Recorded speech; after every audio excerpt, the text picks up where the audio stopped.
What's up everyone, Terraquake here, and welcome on back to our Pokemon Ruby walkthrough.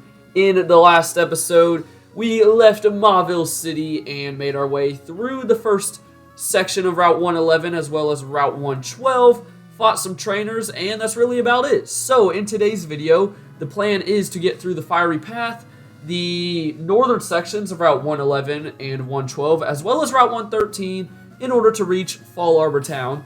I know it sounds like a lot, but we'll see if we can do it. So, without further ado, let's head on inside to the Fiery Path, and I just realized I did not heal off camera, so that kind of stinks. Luckily, there is a place that we can stop at relatively soon. Okay, so in the Fiery Path, you can get Coughing, Grimer, Torkoal, and Slugma. So, a few new fire-type options, as well as some poison types. And, yeah, it's really just a straight shot. Now, once you get strength, you can push this boulder, and there's actually some pretty solid items on the other side. But for now, we are just going to head straight on through back to Route 112. So, let's grab these berries. Now, the encounters don't really change. It's still Numel and Machop. You know, the usual. But, yeah, there's some more trainers for us to find. And as I said, there is a little rest house coming up, which is very nice because it's right before Route 113. And I think this is the point in the game where we start to see cool trainers, which, you know, are like the ace trainers and stuff, meaning we'll see some pretty cool teams with them, so that is nice. And I just realized there's literally nothing on Route 112 besides those berries, so I guess we are already on to Route 111. Now, down here is another entrance to the desert, so don't worry about it for now. As we figured out in the last episode, we can't even go there. However, we can battle this cool trainer. That man just had an Electrike Wailmer and Makuhita. And now let's move on to the other cool trainer, which we're actually not going to get to yet because I forgot about this. So you'll see a guy standing next to a tree, and you could just walk by him. But we're going to talk to him because he has a TM for us. And that TM is actually Secret Power. And not only is it a pretty solid normal type move in battle, because it has a chance of putting a status infliction on the opponent as well as doing damage, but you may have noticed some like weird holes in walls or like, you know, bigger trees like this that kind of look out of place. Well, those are actually places where you can use Secret Power outside of battle and make secret bases. So yeah, he kind of just you know, gave us the rundown right there. But yeah, you can make secret bases with those types of areas, and, you know, basically just, I don't know, they're not required or anything, but they're kind of cool to have. Also right there, this lady will give us a raspberry. Speaking of berries, we've got some more. But yeah, secret bases, you know, they can either be in those little holes in the walls or in those big trees. I'm sure you've seen plenty of them so far in the game. But yeah, you can get like decorations for them and basically just make them look pretty cool. But as I said, it's not really required. But it is cool nonetheless. I've always liked that. That is, you know, just an extra little feature here in the Hoenn games. As you can tell, I'm still dealing with that sickness because I'm recording this video right after I recorded the last one. Now, down here is the rest house that I talked about. There's an old lady in here, and honestly, she's a little creepy because, like, she'll ask if you want to heal your Pokemon, which is great, but then she wants us to stay here. She doesn't think our Pokemon are ready yet, and she's like, no, stay here, no. And yeah, I'm just leaving. That is a little sketchy. Okay, so if you have the Mach Bike, you can ride up this slope, and that will allow us to access another trainer who is, I don't even know if you want to call this training. He's just kind of running back and forth into a wall, but we will take him on nonetheless. Also, the two cool trainers on Route 111 here will give you their phone number if you do want to end up rematching them. Let's go ahead and knock out this Machop. Maybe we'll level up because I feel like Bolt has been at level 21 for a while. Let's see. I don't know. It's going to be close, I think.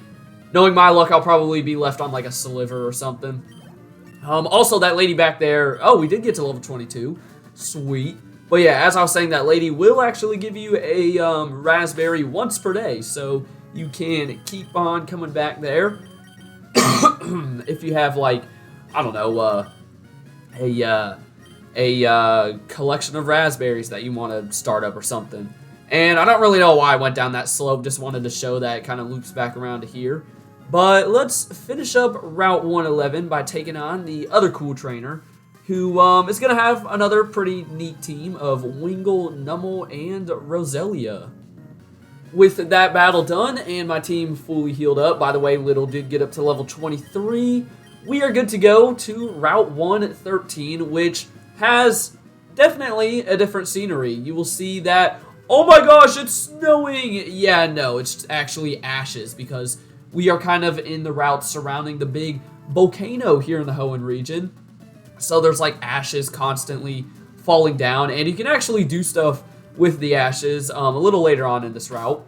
As I was saying, after I had a coughing attack, because, you know, that keeps on happening, the wild Pokemon on this route are all new. You can get Spinda, Sandshrew, and Skarmory. So I wouldn't really recommend Spinda, but Skarmory and Sandshrew are definitely not bad options. Fun fact, I used to think until somewhat recently, maybe like 2018 or something, I used to think that Skarmory was a Gen 3 mod just because you can find it, you know, pretty commonly in the wild here on this route, and it's just not as common when playing through the Johto games. So for the longest time, I thought that it was a Gen 3 mod. So, you know, there's a fun, dumb fact. Yeah, you can make fun of me in the comments section if you want to. But, yeah, there's some more trainers to battle on this route, and this is the final route before we reach Fall Arbor Town. So we are almost done with this relatively long stretch of routes. But yeah, after Fall Arbor Town, then we just got to go straight into another route. So don't get too excited. Here's a Linoon, though. I'm not sure if this is the first one we're seeing. I think we've seen one other one at some point. But pretty cool Pokemon nonetheless.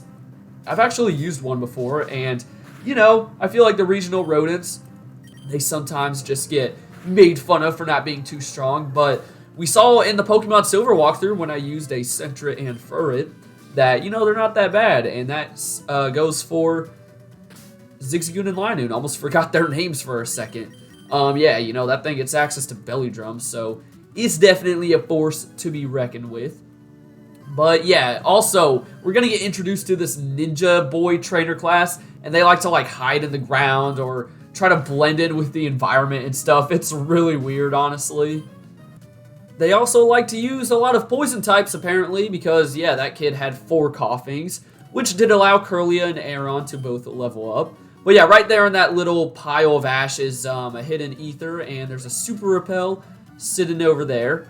But with those out of the way, let's continue towards the left and battle you. So yeah, as I said before, there's something that you can actually do with ash on this route, and it's kind of neat. I'm not even gonna lie. There's a house a little later on that a guy in there will give you the suit sack, I think is what it's called.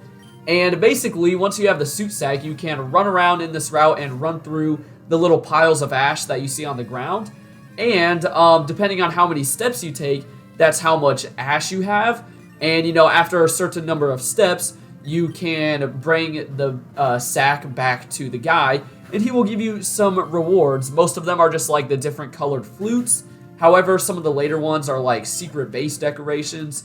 So nothing too insane, but, you know, if you want to get yourself basically some free stuff, it just may be a little tedious with all the walking around, then you can definitely do that. And let's see who we run into right here. It is a Spinda. Fun fact about Spinda, each Spinda you find has like a different pattern. There's literally like, you know, a pattern for every single possible combination. But, yeah, I'm sure that's a pretty popular fact, though. But if you didn't know it, then hey, you learn something new every single day. Let's go ahead and battle these twins right here. Also, I should go ahead and mention that the Ninja Boy and the Parasol Lady, they will rematch you later on if you'd like. But, oh boy, they just have some Whismers. Okay, this is going to be easy. Give them some kicks to the face, Combuskin. I know you can do it. Also, the next gym is a Fire-type gym, so definitely start thinking about that. You know, think about how you want to take it on. I don't have anything super effective on Fire-types besides Aeron. However, he doesn't even have a Rock-type move right now. But he's also part Steel, so Fire is still neutral on us. But I think we'll be fine because we don't have anything that's too weak to fire either. It'll be interesting to see how our levels are, though, because we are already under-leveled for Watson, so, you know, I'm assuming we'll be under-leveled for the 4th gym, but that's how I want it to be with these walkthroughs, you know? I want us to you know, be challenged a bit more. But yeah, right here is the house that I was talking about, if we wouldn't get encountered by a freaking sand shrew. But yeah, we'll go ahead and see what's popping in here. Receive the soup sack item. Let's get it. I think it's from the dude, right? It better not be the kid. I already got it wrong last time with the Mako brace and the wind straight house last time. That just added like an extra, you know, unnecessary 30 seconds to this video because I literally asked everyone but the person that gave you the Mako brace. Let's take on another ninja boy who's randomly chilling in a pile of ash. I don't understand, like, why they want to sit in a pile of ash. It's just can't be comfortable, man. That cannot be comfortable. But these ninja boys, they're pretty crazy. I mean, you know, we see the ones in Generation 4 that hide under a foot of snow where they're probably getting hypothermia, or they straight up hide underground where they're probably suffocating. So, yeah, also, I love how this Ninkata just hit 5 times. Yes, Ninkata, I love it when you do that. Thank you so much for hitting me 5 times, dude. Thank you so much. All right, and now you're lowering my accuracy. Perfect. Yes, this is what I love out of Pokemon. Anyways, he's going to have the evolved form of Ninkata, though, which is a Ninjask. So, this might be the first time we're seeing it, but yeah. Ninkata evolves at level 20, so I'm not sure why this Ninjask is level 19. We've got a hacker. Come on, where's your Game Shark? We know you're PK hexing in. This is level 19 Ninjask. Ninja Boy Lung. By the way, his name is a Lung. I know I've heard plenty of people make fun of like the weird names that Ninja Boys and Hikers have. I know in the Johto games there's Hiker Knob, and then here in Hoenn we've got Ninja Boy Lung, and just a couple of other random names that, like, you know, you would think no one would call their child, but who knows? There's 7-something billion people in the world, so they could be out there. And if you are watching this video right now, and your name is a Lung or something, then that's freaking sick. And hey, what a coincidence. Anyways, we only have one more trainer to left. I'm not gonna bother healing. I believe it's just that youngster down there. We do have one more item to pick up, and it's actually a hidden TM, so I'm going to make sure I grab that. But first, we'll deal with the youngster over here, who just has 1 air on, so yeah, I won't cut it out or anything. I will take a sip of some water, though, because, you know, 1, stay hydrated, 2, it just makes my throat feel better right now. My throat isn't sore or anything, it's just like the coughing seriously does not help my throat. Whenever I get one of those coughing attacks, it's just like, dude, come on. My throat, you know, it's freaking dying over here. But I once again want to apologize for just the past couple of videos. You know, hearing my sick voice. I know that may not be pleasant to all of you guys, but like I said earlier, I'm really motivated. I really want to try to keep this daily upload schedule going, so I don't want to let the sickness get in the way of it.